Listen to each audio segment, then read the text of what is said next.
Bom dia, irmãos. A última leitura bíblica que nós fizemos é um texto que Paulo escreveu à igreja de Colossos. Ele diz: Ele nos tirou do império das trevas e nos transportou para o reino do Filho de seu amor.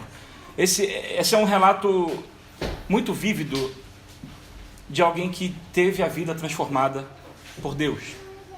Paulo, como a gente sabe, nem sempre foi essa pessoa que abençoou de forma absurda a igreja no início da igreja cristã. Paulo era um perseguidor da igreja. Paulo odiava Jesus Cristo. E quando eu digo odiava, é por falta de uma palavra mais intensa. Ele tinha ódio de Cristo. E a gente tem visto também, alguns domingos atrás, antes das férias do nosso pastor, nós acompanhamos por alguns domingos as cartas que Paulo escreveu ao seu discípulo Timóteo, indicando como ele deveria pastorear a igreja em Éfeso. E a gente percebe essa pessoa amorosa, alguém que ama o seu discípulo e ama a igreja e quer que aquele discípulo pastoreie aquela igreja da melhor forma possível. E nós temos todos esses relatos de alguém que transpirava amor por Jesus através das suas cartas. Mas como se deu essa transformação? Como se deu essa conversão de Paulo? Como ele se tornou nessa pessoa que até hoje nós lemos suas cartas, percebemos Jesus claramente através das cartas dele e somos abençoados por tudo aquilo que ele escreveu há milhares de anos atrás. Eu queria falar sobre esse momento da história cristã hoje, sobre a conversão de Paulo. Então, eu queria pedir que os irmãos abrissem suas Bíblias em Atos, capítulo 9, versos 1 a 19.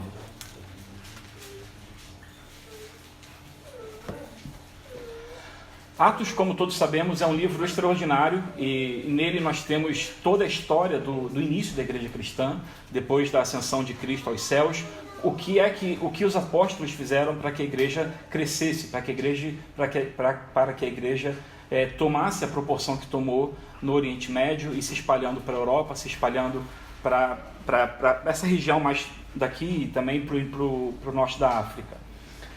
Nós vemos como o Espírito Santo, prometido por Jesus, age no meio da igreja e age no meio daquelas pessoas que se ajuntaram à igreja naquele princípio. E uma das capacitações que o Espírito Santo dá à igreja é a capacitação de sofrer pelo nome de Jesus. Embora seja algo que a gente não gosta muito de falar, Cristo capacita através do seu Espírito que nós soframos pelo nome dele. Um dos momentos mais marcantes, para mim pelo menos, do Antigo Testamento, do livro de Atos, é o apedrejamento de Estevão. A gente lê isso em Atos 7. É a primeira vez que nós vemos Paulo aparecendo no relato bíblico, ainda usando o nome Saulo. Paulo não teve o nome transformado. Não é como Abraão, que virou Abrão para Abraão, ou Sara, que era Sarai e virou Sara. Paulo é simplesmente a tradução do nome dele. Saulo é o nome hebraico, Paulo é o nome grego. Não houve uma diferença no caráter dele, como houve uma transformação no caráter daquelas pessoas do Antigo Testamento. Embora Deus tenha de fato transformado o caráter dele, mas o nome não tem relação com isso especificamente. Mas nós vemos naquele relato bíblico que no meio do sofrimento de Estevão, ele foi agraciado por Jesus com uma visão do próprio Jesus nos céus. Estevão, no maior momento de sofrimento de sua vida, sabendo que a sua vida seria tirada de uma forma brutal, ele viu Jesus nos céus. Eu não imagino que haja uma melhor forma de partir dessa vida para a vida plena do que vendo o próprio Jesus. E essa é uma garantia que todos nós temos. No momento em que nós fecharmos os olhos aqui, abriremos os olhos e veremos Jesus. Estevão viu Jesus ainda em vida. E eu imagino que toda a dor que ele sentia naquele momento foi completamente apacentada por aquela visão maravilhosa de Cristo em seu trono, aguardando por ele. Movendo 2 capítulos, nós vemos nesse momento que Paulo assentiu, concordou com o apedrejamento de Estevão.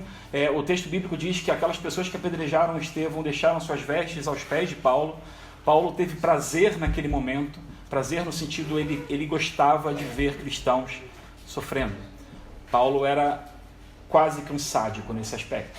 Ele não tinha problema nenhum em ver os cristãos sofrendo. E como é que Atos 9 mostra essa transformação? Eu queria ler o texto com os irmãos. É um texto um pouquinho longo e a gente vai dividir ele em duas partes, mas queria que os irmãos tivessem atenção na leitura, porque eu não vou... É normal que a gente volte ao texto enquanto o explicamos, nós não vamos voltar ao texto nesse momento. Então a gente vai fazer essa leitura agora e eu vou falar dos versículos, então essa vai ser a única leitura do texto do culto. Então, por favor, fiquem comigo aqui. Atos 9, versículo 1. Saulo, respirando ainda ameaças e morte contra os discípulos do Senhor, dirigiu-se ao sumo sacerdote e lhe pediu cartas para as sinagogas de Damasco, a fim de que, caso achasse alguns que eram do caminho, assim homens como mulheres, os levasse presos para Jerusalém. Seguindo ele estrada fora, ao aproximar-se de Damasco, subitamente uma luz do céu brilhou ao seu redor, e caindo por terra, ouviu uma voz que lhe dizia: Saulo, Saulo, por que me persegues? Ele perguntou: Quem és tu, Senhor? E a resposta foi: Eu sou Jesus, a quem tu persegues. Mas levanta-te e entra na cidade, onde te dirão o que te convém fazer.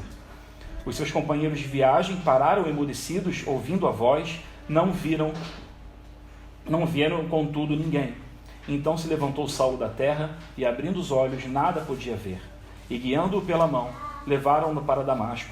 Esteve 3 dias sem ver, durante os quais nada comeu, nem bebeu. Ora, havia em Damasco um discípulo chamado Ananias. Disse-lhe o Senhor numa visão: Ananias, ao que respondeu: Eis-me aqui, Senhor. Então o Senhor lhe ordenou: Dispõe-te e vai à rua que se chama Direita, e na casa de Judas procura por Saulo, apelidado de Tarso, pois ele está orando, e viu entrar um homem chamado Ananias e impor-lhe as mãos para que recuperasse a vista.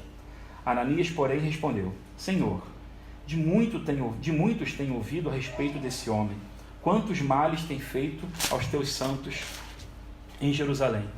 E para aqui trouxe autorização dos principais sacerdotes para prender a todos os que invocam o teu nome. Mas o Senhor lhe disse: Vai, porque este é para mim um instrumento escolhido para levar o meu nome perante os gentios e reis, bem como perante os filhos de Israel, pois eu lhe mostrarei quanto lhe importa sofrer pelo meu nome. Então Ananias foi, e entrando na casa, impôs sobre ele as mãos, dizendo: Saulo, irmão, o Senhor me enviou, a saber, o próprio Jesus que te apareceu no caminho por onde vinhas, para que recuperes a vista e fiques cheio do Espírito Santo. Imediatamente lhe caíram dos olhos como que umas escamas, e tornou a ver. A seguir, levantou-se e foi batizado. E depois de ter se alimentado, sentiu-se fortalecido. Então permaneceu em Damasco alguns dias com os discípulos. Oremos. Senhor Deus, obrigado porque um dia o Senhor transformou as nossas vidas. Obrigado porque o Senhor nos transportou do reino das trevas para o reino do Filho, da luz do teu amor, do teu Filho, Senhor. Obrigado porque sentimos o teu amor, e obrigado porque sabemos que através desse resgate temos vida eterna, Senhor. Obrigado porque o testemunho de Paulo ecoa até hoje. Obrigado porque aquilo que o Senhor operou na vida dele reflete em milhares de cristãos espalhados pelo mundo. Obrigado, Senhor, porque o Senhor ainda concede graça e refrigério àqueles que sofrem por causa do teu nome hoje. Obrigado, Senhor, porque a tua palavra já garantia que seríamos perseguidos e que alguns sofreriam. Obrigado porque sabemos disso e não somos pegos de surpresa. E obrigado porque temos a melhor companhia que poderíamos ter nesses momentos, que é o teu Espírito Santo, Senhor. Guia-nos, ó Pai, através desse texto. Ilumina-nos, ó Pai. Permita que aquilo que o Senhor operou em Saulo seja operado também em nossas vidas e operado na vida daqueles que precisam de Ti ainda hoje, principalmente aqui em Portugal, Senhor. É o que pedimos no nome santo e glorioso de Jesus Cristo. Amém. É importante a gente ter uma lembrança de quem era Saulo antes desse momento, para a gente entender aonde ele chegou e o que ele fazia, né? Por que ele estava perseguindo os cristãos. Saulo era judeu de nascimento, tendo estudado a lei com Gamaliel, um dos maiores mestres de sua época, tornando-se assim um fariseu. Também era cidadão romano, direito que foi herdado do seu pai. Mas seu histórico como fariseu certamente foi o que desencadeou o ódio por Cristo e pelos cristãos.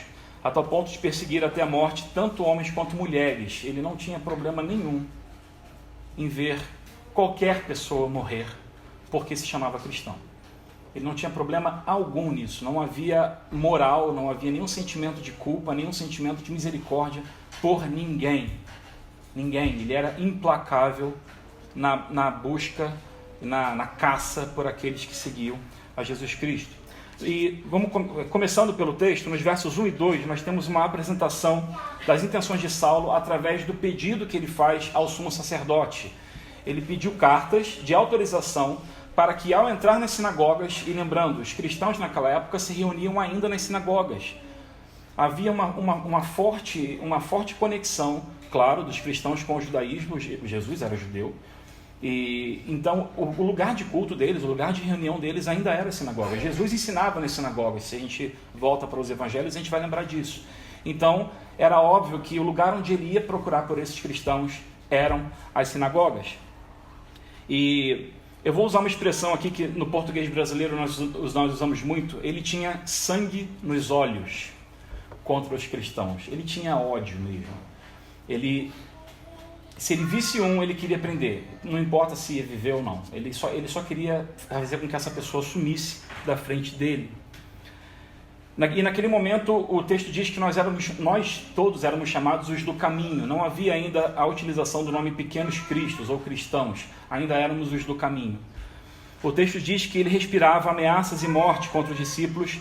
E isso nos faz lembrar de Atos 7, quando da morte de Estevão. Certamente ele ficou muito feliz com a morte de Estevão. Estevão era alguém proeminente na igreja, ele era um diácono, e a morte dele certamente abalou aquela estrutura naquele momento, e certamente Saulo teve alegria na morte de Estevão, infelizmente.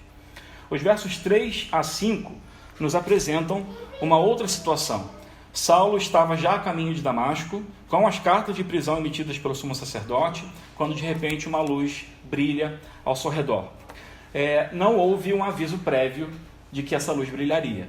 Jesus não apareceu dizendo: olha gente, eu vou fazer uma luz aqui muito forte brilhar agora e vocês se preparem. Não, ele simplesmente apareceu. Jesus simplesmente foi e apareceu naquele local.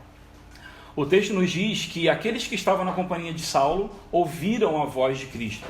Eles não viram a luz, quem viu foi Paulo, foi Saulo, mas todas aquelas pessoas ali presentes ouviram a voz de Jesus e todos ficaram estarrecidos. Ninguém sabia de onde aquela voz vinha. E todos ouviram claramente o que Jesus disse para Saulo. Todos ouviram aquele diálogo. E a pergunta que Cristo faz para Saulo é bem interessante. Ele diz: Saulo, Saulo, por que me persegues? Não há um registro histórico nas Escrituras de que Saulo tenha de fato perseguido a Jesus. Não há um registro de que ele tenha ido até Jerusalém e por onde Jesus andou atrás de Cristo. Não há um registro disso. O que a gente sabe é que Saulo perseguia a igreja. E aqui há uma identificação muito forte de Jesus com a sua igreja. Quando Jesus diz que você me persegue, que Saulo, você me persegue, e na verdade ele está dizendo: você está perseguindo a minha igreja, há uma identificação. Se você persegue a igreja, você persegue a Jesus. Jesus se identifica fortemente, poderosamente com os seus discípulos. Somos dele, somos ovelhas dele. Esse senso de pertencimento é algo poderosíssimo no cristianismo. Nós pertencemos a alguém, nós pertencemos a Jesus. Nós fomos comprados da morte, tirados da morte por ele, para ele. Esse senso de maravilha que nós precisaríamos ter diariamente, é isso que faz do cristianismo algo tão especial. Nós somos tirados da morte eterna, nós somos tirados daquilo que nós merecíamos, para algo muito maior do que nós, o reino de Deus. E ninguém arranca as nossas vidas desse reino. Uma vez que pertencemos a Jesus, não pertencemos a mais ninguém. Nós somos propriedade dele, exclusiva dele. E falar de nós como propriedade soa um tanto quanto escravagista. Não é assim. Pertencemos a uma família que não se quebra, uma família perfeita.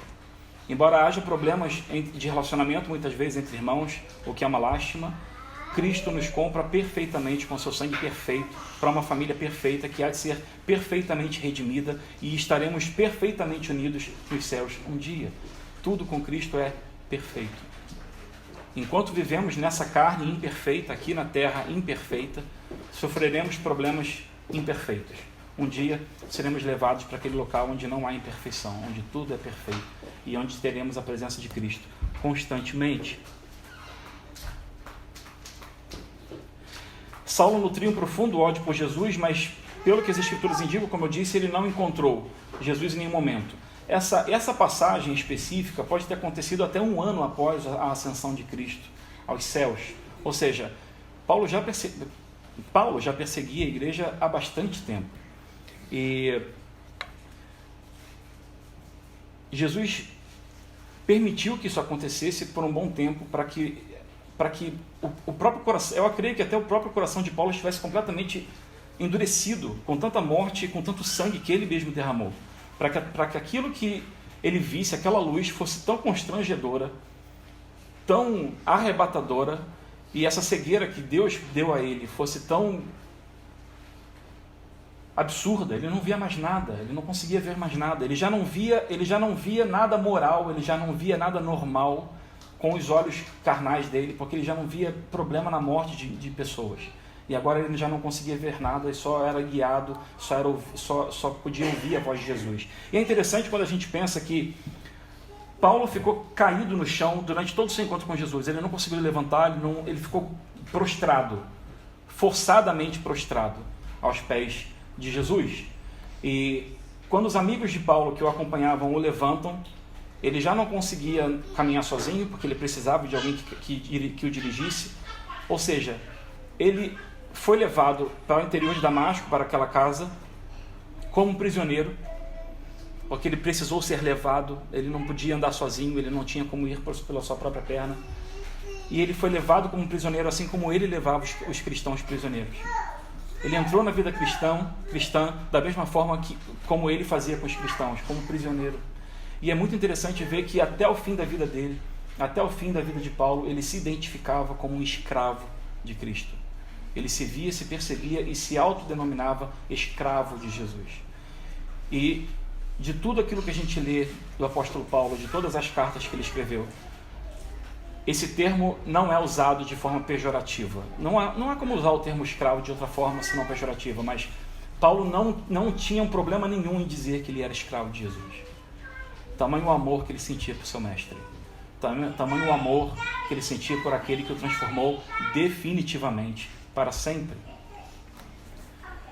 Os versículos 6 a 9, nós temos o desenrolar da história, né? Paulo se apresenta, após se apresentar a Saulo, Cristo dá instruções para quando ele entrasse em Damasco. Então ele entra em Damasco, vai para a casa de Judas e fica lá 3 dias e 3 noites sem comer, sem beber, sem saber o que fazer. Ele estava perplexo, ele não tinha ação. Tudo aquilo que ele conhecia caiu por terra. Ele perseguia aqueles que eram do caminho, ele perseguia Jesus, e ele ouviu Jesus, ele teve um encontro pessoal com Cristo. E não é um encontro pessoal como nós dizemos hoje, eu tive um encontro pessoal com Cristo, porque Cristo se apresentou a mim através das Escrituras. Não, ele ouviu a voz de Jesus. Ele ouviu a voz de Jesus, e ele viu a glória de Jesus. Não duvide que aquela luz que o cegou era a glória de Cristo. Ele viu a própria glória do Senhor Jesus, e isso o tornou cego. E ele não sabia o que fazer. Ele que perseguiu a igreja por tanto tempo, ele que perseguia os cristãos por tanto tempo, teve um encontro com aquele que ele perseguia, e aquilo o deixou de uma forma completamente sem chão. Ele não tinha o que fazer, ele não tinha hipótese.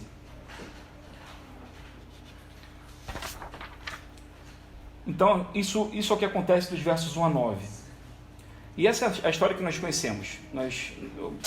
Quando nós lemos Atos 9, nós pensamos que talvez esse seja o ponto alto da história, a conversão de Paulo no caminho para Damasco. É o que a gente ouve, existem muitas músicas falando sobre isso, evangélicas, mas eu creio que o que a gente leu, os versículos 10 a 19, também apresentam um momento muito peculiar na história, que a gente nem sempre fala, e que trazem momentos muito especiais. A gente consegue fazer um paralelo entre a forma como Jesus se apresenta em visão para Paulo e a forma como Jesus se apresenta em visão para Ananias, seu discípulo, alguém que já conhecia o Senhor e alguém que foi usado para que Paulo se convertesse. Lembrando, esse Ananias que aparece nos versos 10 a 16 não é o mesmo Ananias que aparece em Atos 5. Aquele Ananias que com sua esposa Safira foram mortos porque enganaram os apóstolos. Esse não é o mesmo Ananias, esse é um Ananias diferente que vivia em Damasco.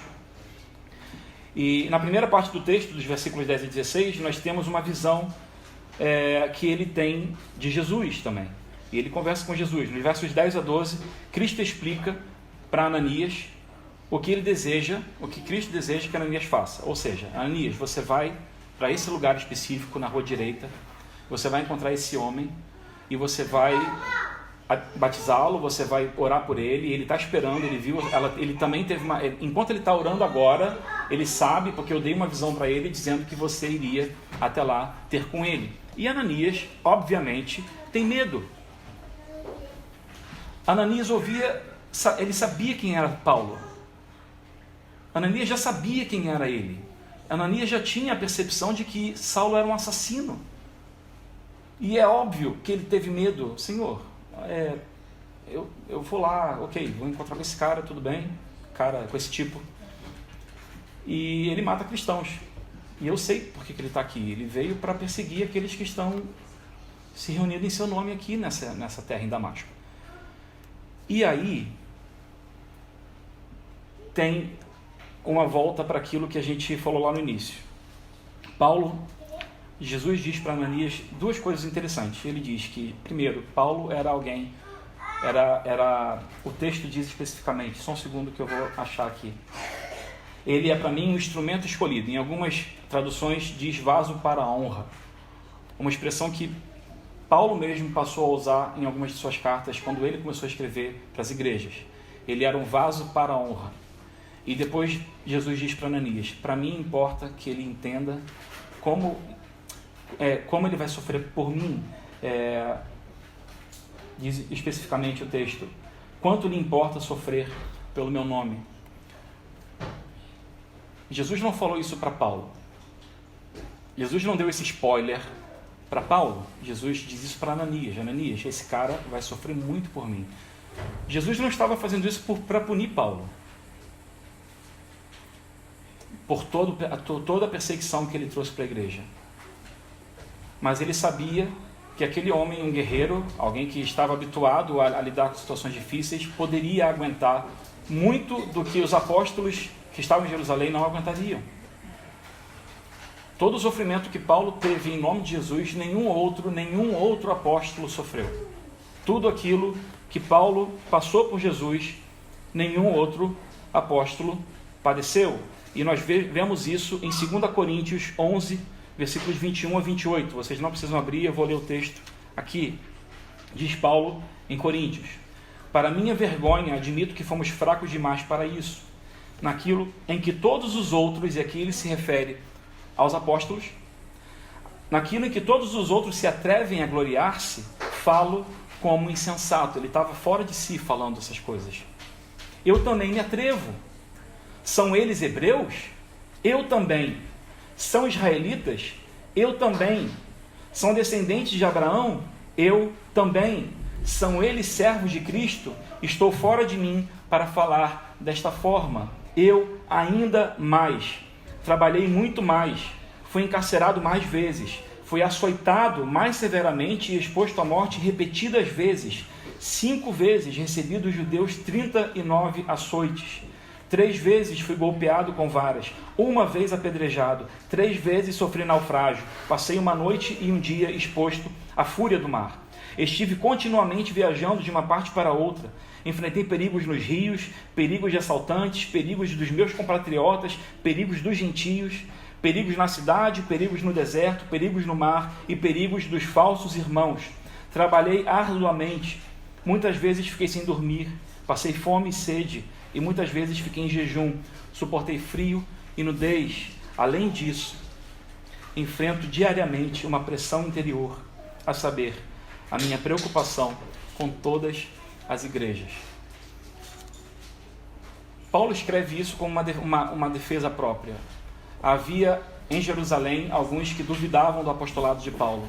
Havia em Jerusalém alguns que colocavam em questão o ministério de Paulo. E Paulo escreve isso para se defender perante a igreja de Corinto, na sua segunda carta. Eu acho que esse é um relato muito bom daquilo que Jesus disse para Ananias, o que aconteceria com Paulo. Jesus diz para Ananias: importa que ele saiba quanto vai sofrer pelo meu nome. E aqui Paulo está dizendo quanto ele sofreu pelo nome de Jesus. É muito difícil que qualquer um de nós passe por qualquer coisa, por 1/10 do que ele colocou aqui ao longo de nossa vida. E aqui a gente vê um apóstolo que ainda não estava com a sua vida terminada. Ele ainda não estava na prisão em Roma, definitiva, quando ele escreveu isso. Ele ainda ia sofrer um bocado. As palavras de Paulo, de Jesus para Ananias em relação a Paulo se cumpriram na vida de Paulo. E eu queria que vocês atentassem a um texto que eu acabei de ler, vocês podem ler em casa, 2 Coríntios 11, 21 a 28, o último versículo. Ele coloca como o último ponto, como aquilo que é o máximo do seu sofrimento: enfrento diariamente uma pressão interior, a minha preocupação com todas as igrejas. Ele não colocou tudo aquilo que ele passou na própria vida dele, todos os riscos que ele passou, como o grande problema do dia a dia dele. O grande problema do dia a dia dele era o amor que ele tinha pelas igrejas de Jesus. Era o amor que ele tinha pelas igrejas que ele plantou, por algumas que ele ajudou, que já haviam sido plantadas. Ele tinha amor por aqueles que ele perseguiu. Aquelas pessoas que poderiam ter morrido nas mãos de Paulo, agora eram a fonte maior da preocupação da vida dele. Que ironia. Que ironia. Que transformação Jesus trouxe na vida de Paulo.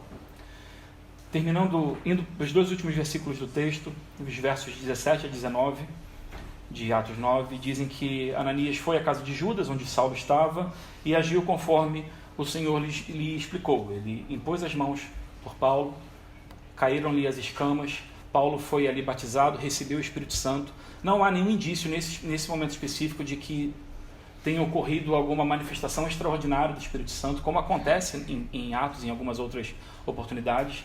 A única coisa que aconteceu foi: Paulo se converteu e recebeu o Espírito Santo, que é o que nós batistas acreditamos.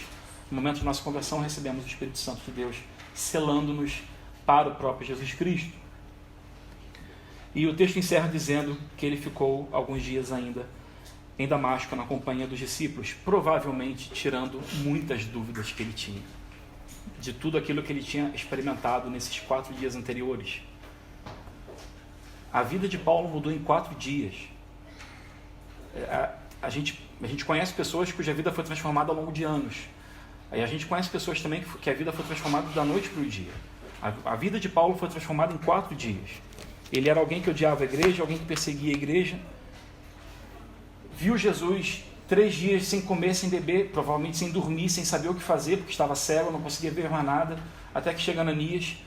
E acontece tudo como Jesus disse para Ananias e para Paulo.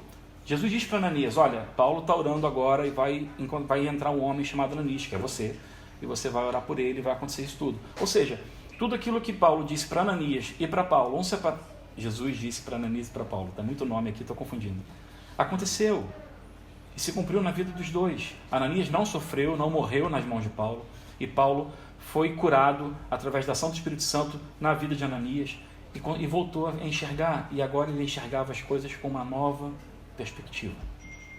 Ele certamente não tinha mais o sangue nos olhos, como eu usei a expressão brasileira no início da mensagem. Ele agora tinha olhos compassivos. E, na verdade, todos os problemas de Paulo iriam começar agora. No Brasil, existe um músico evangélico que, para mim, é alguém muito especial. Ele é meu parâmetro de ministério de música e de composição. O nome dele é Estênio Márcios. E ele escreveu uma poesia, e eu vou tentar ler sem chorar, porque a conversão de Paulo é muito forte. E ele escreveu uma poesia sobre a conversão de Paulo também de uma forma belíssima. E eu queria ler para vocês, já caminhando para o encerramento da mensagem. O nome da música se chama O Avesso da História. E diz assim: que terrível cavaleiro de armadura reluzente, como um raio vai ligeiro para matar gente inocente. O punhal brilha amolado, zelo cego e equivocado. Lembrando que Paulo era um fariseu. Ele tinha zelo pelas Escrituras, mas era um zelo completamente equivocado, não era o zelo correto, como alguém que ama a Deus, ama Jesus e ama as palavras de Jesus. Zelo cego e equivocado, semeando atrocidades, rege em sangue as cidades. Mas na estrada de Damasco cai vertiginosamente, abatido o carrasco, feito uma estrela cadente, frente a frente com a glória de Jesus que perseguia. Olha o avesso da história, a mais santa ironia. Mudou. Ele agora é perseguido e sabe o que é a dor. Mudou. Vive, morre, prega e chora pelo seu Senhor. Mudou. Traz no corpo as marcas que por Cristo conquistou. Rosto que antes aguerrido, enfim, suavizou. Mudou, anda comovido, constrangido pelo amor. Quando torturado, canta um hino de louvor. Quer que o mundo inteiro saiba quem o transformou. Porque muda mesmo aquele a quem o amor mudou. Muda mesmo aquele a quem o amor mudou. Esse é o amor de Deus. Ele transforma a gente de algo que nós nunca poderíamos imaginar que um dia fomos, para algo que nós nunca poderíamos imaginar que um dia seríamos. Paulo sofreu talvez a maior transformação que nós temos registro na Bíblia, porque nós vemos quem ele era, vemos quem ele se tornou, sabemos tudo o que ele sofreu em nome de Jesus. Paulo não é o maior personagem da Bíblia, é claro que não, o maior personagem da Bíblia é Jesus. Mas se nós podemos espelhar a nossa vida na conversão de alguém, mesmo que nós não tenhamos perseguido a Cristo, nós não tenhamos odiado a igreja, mesmo que nós não tenhamos cometido tantos crimes contra a humanidade, porque podemos dizer que é isso que ele cometeu, podemos usar essa história de transformação e colocar isso como um paralelo para nós. Talvez vocês, como aqui, muitos de vocês, como eu, tenhamos nascido na igreja e talvez o maior pecado que nós tenhamos cometido crescendo tenha sido faltar ao culto para ver um jogo de futebol. Mas a questão é, aquela transformação que ocorreu com Paulo é a mesma transformação que ocorre conosco. Nós somos tirados do império das trevas e transportados para o reino do Filho do amor de Deus, que é Jesus. Todos nós. Não importa o que fizemos, não importa o que façamos, não importa nada disso. Não importa. O que importa é que antes nós éramos dignos do inferno, merecíamos a morte. Era isso que nós merecíamos, todos nós. Todos nós. E aquilo que Deus faz conosco é nos dar a oportunidade de passar a eternidade com Ele, para sempre. Não é uma vida que o mundo proponha, não é uma vida que o mundo ofereça, é só uma vida que só Deus pode dar. E, enfim, talvez nós não percebamos isso ainda hoje, mas eu não tenho dúvida que um dia a gente vai olhar para a nossa vida em algum momento e vai perceber: uau, olha o que Deus fez na minha vida. Olha o que eu era, o que eu fazia e olha o que Ele fez por mim. Não estou falando de prosperidade, nada disso. Eu estou falando de transformação. Transformação, isso é muito mais importante do que bens materiais, do que qualquer coisa que a gente possa receber nessa vida. Porque tudo que a gente ganha aqui, fica aqui. Tudo é metal para as traças, é tecido para traça e é metal para ferrugem corroer. De que vale o homem ganhar o mundo e perder sua alma? Importa muito mais ganhar a nossa alma, ter a nossa alma nas mãos de Cristo. E eu queria encerrar aplicando isso para as nossas vidas em 3 pontos, como bom batista que sou. O primeiro ponto é que nós não devemos, em hipótese alguma, julgar que nossa situação é melhor que a de outros por sermos salvos. E aqui eu quero inverter um pouco o pensamento. Nós merecíamos a morte, como eu acabei de dizer. Quem pensa ser melhor por ser salvo não é diferente do fariseu que na parábola do fariseu e do publicano orava à frente de todos dizendo: olha, como eu sou bom, porque eu oro tantas vezes por semana, eu jejuo tantas vezes por semana, e eu não sou como esse publicano maldito que está aqui e que vai para o inferno. E o publicano era, na verdade, quem saiu justificado daquela oração, porque ele batia no peito, não conseguia nem olhar para cima, dizendo: Senhor, tenha misericórdia de mim. Se algum cristão usa o fato de ser cristão e a sua salvação como uma forma de altivez, como uma forma de, olha, eu sou melhor porque eu sou salvo, essa pessoa não entendeu aquilo que Jesus fez por ele.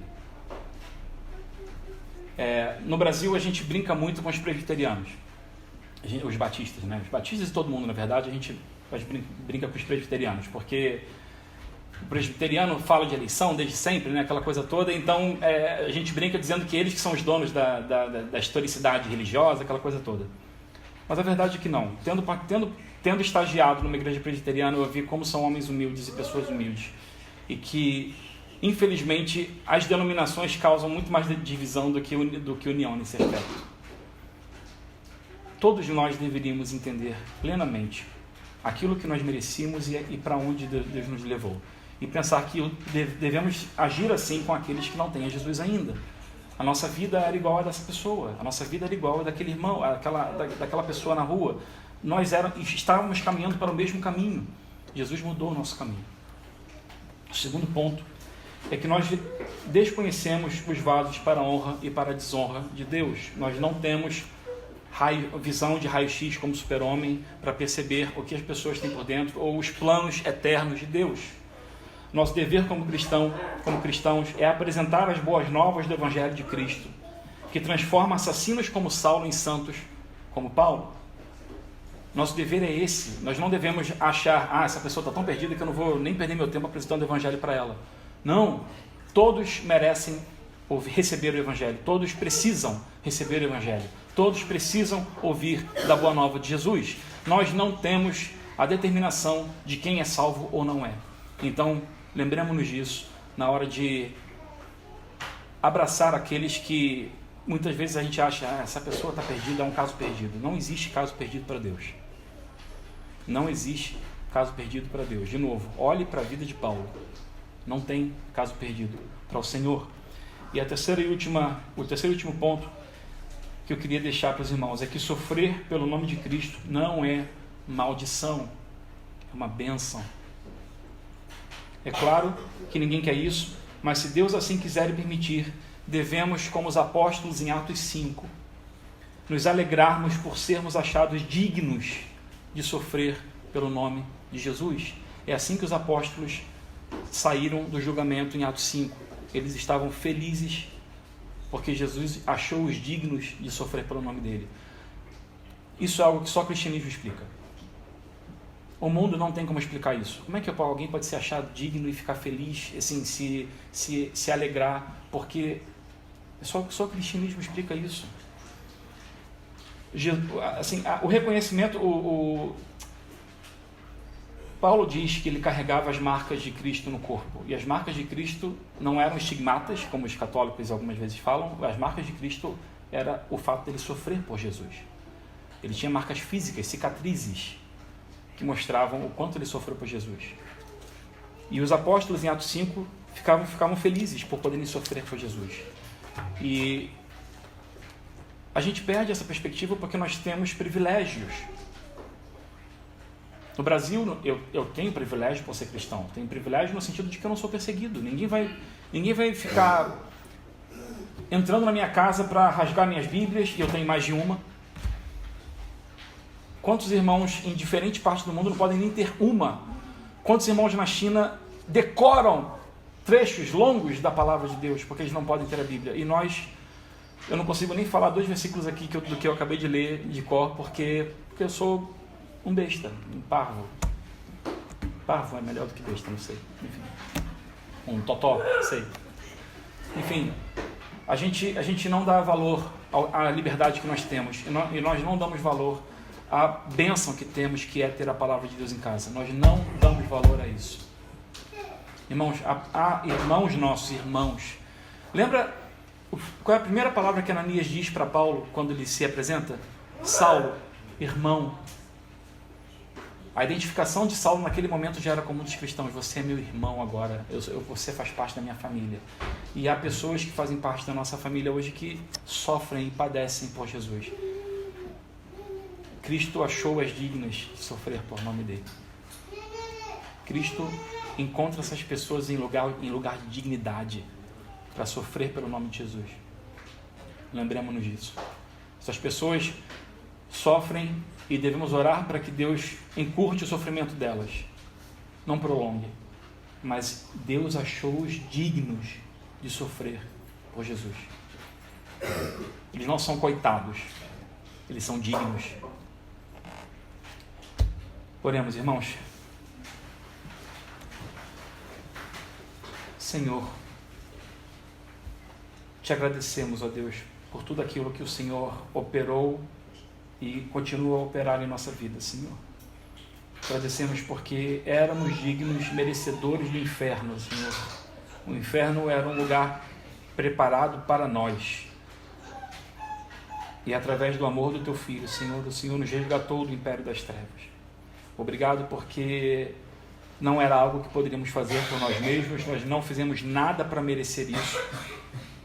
Pelo contrário, Pai, vivíamos uma vida de dissolução, uma vida de heresia, uma vida de apostasia, Senhor, de negação, de afastamento. E o Senhor dá todos os passos, não só o primeiro, mas todos os passos em nossa direção para nos resgatar. Obrigado, Senhor, pelo resgate que Tu operaste em nossas vidas, Senhor. Obrigado porque podemos ler a Tua palavra em liberdade, entender em liberdade e aceitar em liberdade isso como verdade para nossas vidas, ó Pai. Então, se aceitamos a Tua palavra como verdade, ó Pai, nos leva a viver de acordo com ela. Nos leva a viver de acordo com a Tua palavra, Senhor. Guia-nos, ó Deus, em santidade, para uma vida que glorifique e dignifique o Teu nome, Senhor. Pedimos, ó Pai, que o Senhor não permita que nos tornemos altivos, ó Pai, orgulhosos por sermos cristãos, ó Deus. O que temos não era merecimento, não foi por merecimento, Senhor, não foi porque fizemos boas obras, ó Pai. O que temos foi por misericórdia, foi por graça Tua, Senhor. Nos lembra disso, Senhor. Nos lembra, Senhor, e nos faz ter compaixão daqueles que nós achamos que não são dignos do Teu Evangelho, ó Pai. Tem misericórdia de nós, ó Pai. Nos leva a ver o nosso erro e nos leva a reparar o nosso erro, Senhor, tendo alegria e prazer em pregar as boas novas a todo homem e toda mulher, ó Pai. E nos leva, Senhor, a lembrar daqueles que, perseguidos pelo Evangelho, ó Pai, são por Ti achados e tidos como dignos, ó Pai, disso, Senhor.